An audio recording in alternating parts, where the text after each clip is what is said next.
meet me yet. For those of you who haven't had a chance to meet me yet, my name is Adam Carpenter. I'm the Associate Athletic Director here at Luther, started back in August.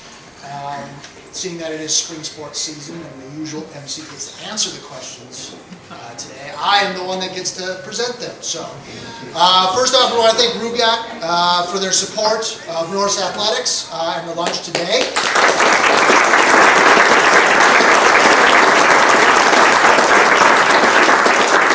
We obviously also want to thank all of you for showing up and your continued support for our programs. Greatly appreciated. Having you guys around definitely makes things exciting for us. The students are also love the support. So I thought we'd start off kind of a wrap up of the winter season, talking about how wrestling had a great end to it with finishing 9th at the team duels this year with Coach Mitchell and Coach Decorah, as well as Donovan Korn becoming an All-American, finishing 3rd at the national tournament.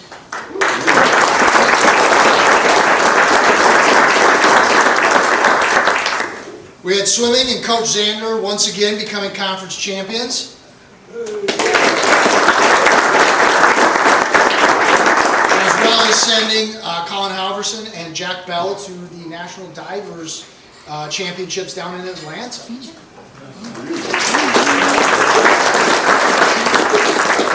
So we'll start off here, Coach Strand, kind of talking about the winter season. Your first chance to play inside the new SRC, the floor in there.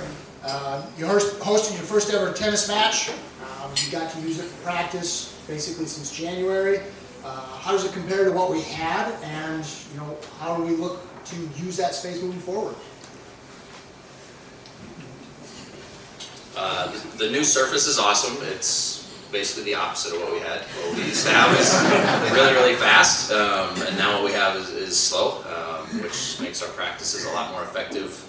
It's really changed night and day what we're able to do in there for practice. We were really limited before, and this has opened up a lot of things for us. So it's been, I guess a game changer if you want to say that.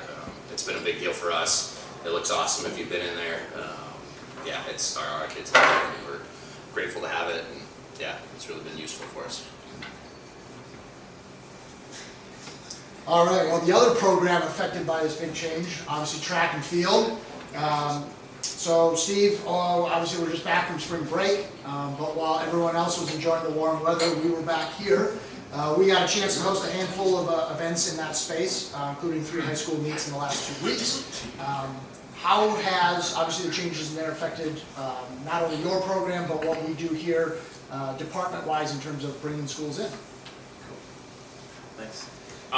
Yeah, it's been awesome. I mean, the visual of that space is absolutely incredible. So if you haven't had the chance to walk in there and just see it pop, the colors are beautiful, the lines are crisp, and there's still work to be done in there too with more graphics and branding and that sort of thing. So that's awesome. And yeah, a lot of functional changes too that have really made it a very much more practical and meet-friendly place to host our big meets. We used to have, for example, the pole vault pit was, when we would set that up, it would be over the back stretch, so you couldn't host running events until pole vault was done, and really extends the timeline of a track meet. So just making changes like that really helped everything flow a lot better, and things that track coaches love, like 8-lane straightaway versus the 6-lane straightaway, so you can get all your point scores in a 1-heat final for the championships. That's really cool. Adding a horizontal jumps pit with jump boards, and then a surface that goes right over the top of the old one, so it really makes a very forgiving surface on which to train, a lot easier on the runner's legs, which is still fast in competition, but it also, probably more important than anything, allows us to train really well, so we can get really good conditioning in, and then wherever we are, be able to be fast and jump high and strong and all that stuff. So, yeah. All right, well, sticking with you and your programs, wanted to talk about just kind of a summary of what we've got coming up here, as well as the indoor season. You've already had a couple records broken this year with Brandon Dees in the 60 and Annika Elko in the 60-meter hurdles, so exciting stuff already. Do you want to give us a chance to kind of highlight some of the other things that happened during the indoor season, and kind of how, again, the program's looking. Cool. So, yeah, we also had Maya Plur in the pole vault, broke a school record. We had a distance medley men's team that was all conference, and our 4x8 men's team squad broke the school record also. So some really cool highlights there, and some good up to meets in Minnesota and be competitive right in the front, which has been neat, and yeah, it's been great. So. Coach Bruce Clark, again, we are in Iowa, the upper Midwest. This time of year can be quite unpredictable. So how do you guys as a program deal with the weather now that we're transitioning to the outdoor season? Especially Minnesota's in the middle of a winter storm warning, and some places have almost a foot of snow still. So how does that affect your event planning, and where do you guys, where are you looking to go to kick off the spring season? Sure.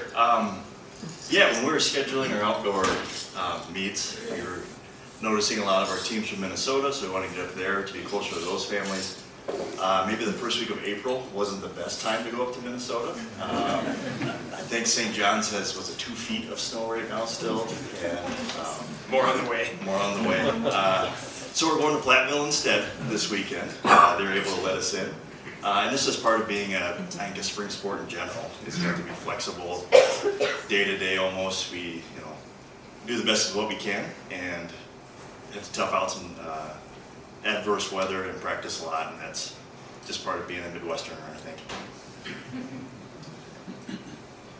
All right, Coach Strand, coming off a 8-0 sweep of Dubuque last night, kicking off the season strong.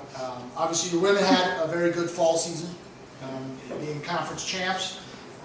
You also had sweeping the medals at the individual tourney with silver and bronze and doubles. And then Luke Westholder having a great fall, going down to the ITA Midwest Regional and winning it. Coming back from spring break, how are you guys looking for this spring? It's like one of my questions. There's like 5 questions. That's how I usually ask mine. No, thank you. Yeah, our women had a great fall. They've really had it rolling for a little while now and have some good momentum. We've given them a really tough schedule to start the spring. And then we do the same thing with our guys to start the spring. Our spring trip that we're just coming off of was huge for our program. Kind of season altering, changing, especially on our guys' side.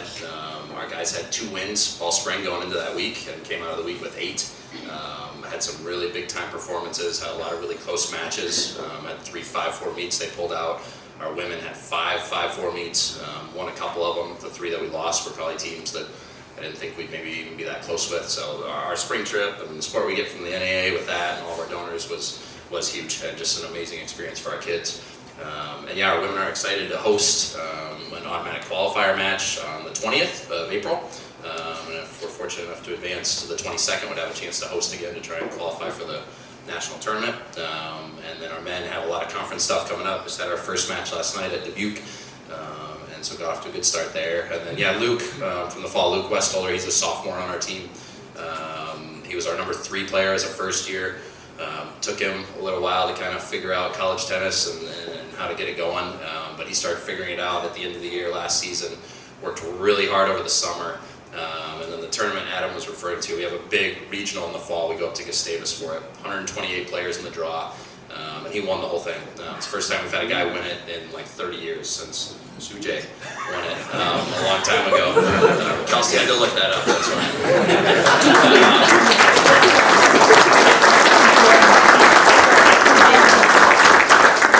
So by winning that tournament, Luke became an All-American. That's one way you can become an All-American in our sport, which is obviously a tough thing to do in any sport. So he's been our number 1 player. We graduated our number 1 player from a year ago, who was maybe the best player that I ever coached, and Luke's quickly filling those shoes in quite an admirable way. Max Lowen's a junior for us, played number 2 right behind Luke, and they played doubles together. They had a big win. We played up at Gustavus right before our spring trip, top 10 team in the country. Max and Luke beat those guys. It's the first time we've beaten them at 1 doubles and a dual since I've been here in 12 years. So those 2 guys are definitely leading the charge for our team.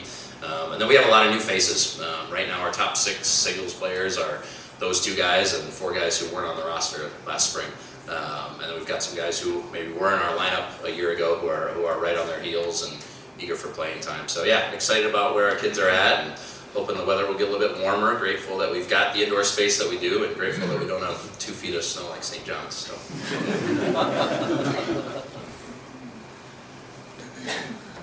All right, Scott, switching over to golf here. You come into this season at the top of the mountain, winning the conference championship last year. Obviously, you graduated the league MVP, but you returned the rest of your starters. How are the men looking this spring? And similar to with track, coming back from Florida where it's nice and warm, how do you get your guys ready to play in the Midwest in the spring? It was hard coming home. Renee wouldn't let me stay in Orlando. Not sure why. But we were very fortunate to have a great year last year, won 3 tournaments, won the conference championship by quite a few strokes. So it was a lot of fun. Lost a really good player to graduation, but he's got a great job and I'm happy for him. Have 8 guys fighting for a 5-man travel roster. So have good depth, good competition, pushing each other. As you walked into the building, one of the racquetball courts is our golf room, indoor facility. We've had great support from many people for our program. And so they hit balls and practiced all winter, had a great trip in Orlando. We only played 9 rounds of golf in the week in Orlando. And so we had a great time, great practice. The guys played really well. But now we're back inside. So it's just the way it is in the Midwest. This week we're scheduled to go to Waverly. It's not looking very good weather-wise, so I found a tournament in Monmouth, Illinois. So we're switching gears and we're going to Monmouth, Illinois this weekend. We need to play, and so we need to be outside. The guys are tired of hitting balls inside.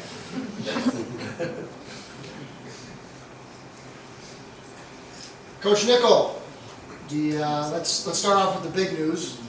Win number 200 this past weekend.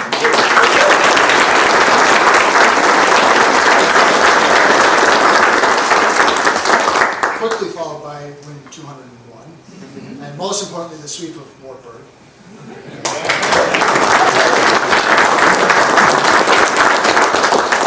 So you began conference play. We're already 5 games in with the 3-game sweep of Nebraska Wesleyan, as well as obviously the Wartburg 2 games. You scored 55 runs in the last 3 games here. How do you continue to do that?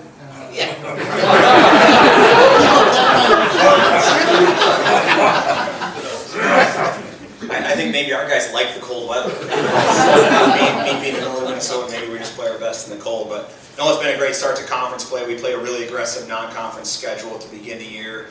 Spent a lot of time in the bus, Kansas City, a couple weekends in a row, and then to Washington and St. Louis, and then we flew home on Tuesday and then played home on Friday.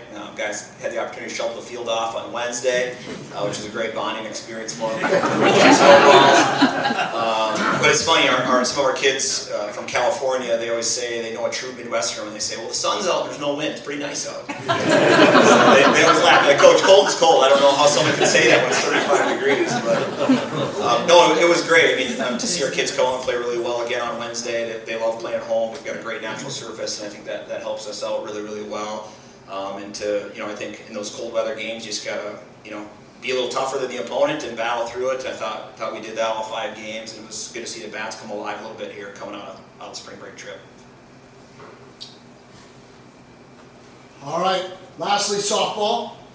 You were also one of the teams that managed to make it down to the warm weather for a couple days. Coming back from Florida, where you went 10-2, you're 16-3 as we stand now. 17. 17-3. What are your expectations to open conference play? We got one more weekend in non-conference this weekend. We're supposed to be at Cornell on their brand new turf facility, and then we're supposed to be home on Sunday against Eau Claire. Hoping both happen. Both could not happen. We'll prepare for the best and the worst, but we were able to get out on our field on Monday and Tuesday and have the girls run around there. We have a warning track issue at Luther College. I love those trees out there, but they do freeze the warning track, and so left field's still frozen, and so we're kind of waiting for that. If you walk from left to right, you're skinning on top. Then you lose your shoes in center field, and then you're just sinking all the way down in right field. So we'll get that worked up, and hopefully are on that field on Sunday. But I don't want to get rid of those trees. I love them too much, so we'll deal with that. But other than that, conference play, we're excited. Right now we're being led by 5th year senior Kendra Cooper from Lansing Key. Just 45 minutes that way. She started the season 92 with a 1.25 ERA. And just really proud of our battery. Abby Spoor, junior catcher from Cedar Rapids. Kennedy is probably one of the top batting averages in the region right now, in the mid-5s, and so she's having a good start with 9 doubles for us. And so it's really neat to see 7 seniors leading the way that they are. We had an incredible 10 days in Florida in terms of how this team has come together in terms of chemistry. Well, I know the rest of us, like me, were following along on social media, looking at all the Luther Blue as everyone was kind of across the country. You guys, though, we noticed there was some green mixed in those jerseys. So, care to share kind of what's going on with that? Sure. Green stands for mental health awareness, and my team has really taken some ownership in their mental health and their mental health journeys, and has decided that it's really something that's important to our squad. We talk about it a lot as a group, and we talk about it a lot in pairs and in individuals. But this year they wanted to come together and have a mental health awareness game. And so Terry and I decided to use some of our great NAA funds to purchase green and royal blue and white jerseys for them, so that they could honor each other, honor each other's fights, and honor everybody else out there to continue to fight the battle and win. And so that's probably been our biggest message is, just like in our physical rehab that we do in the athletic training room, we've been really working on our team with mental health, of the wantingness to improve and the wantingness to heal, and to seeking out all those resources that we have on campus and off of campus to help us along our journeys. And so that's why you'll see the Norse and green jerseys once in a while. I think we've worn them 3 times already. I think we're going to wear them at least 1 more time at home.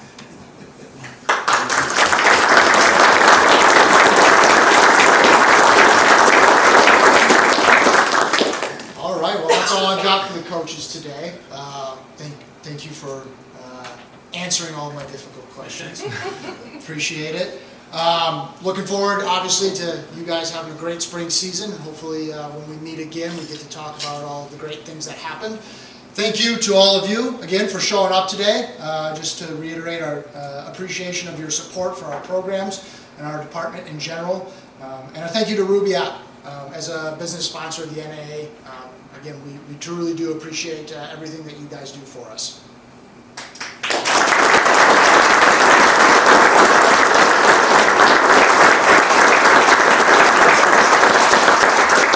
If you haven't noticed already, on the tables are those little cards that Coach Zander and Kelsey created, highlighting some of the home events that we've got coming up this spring.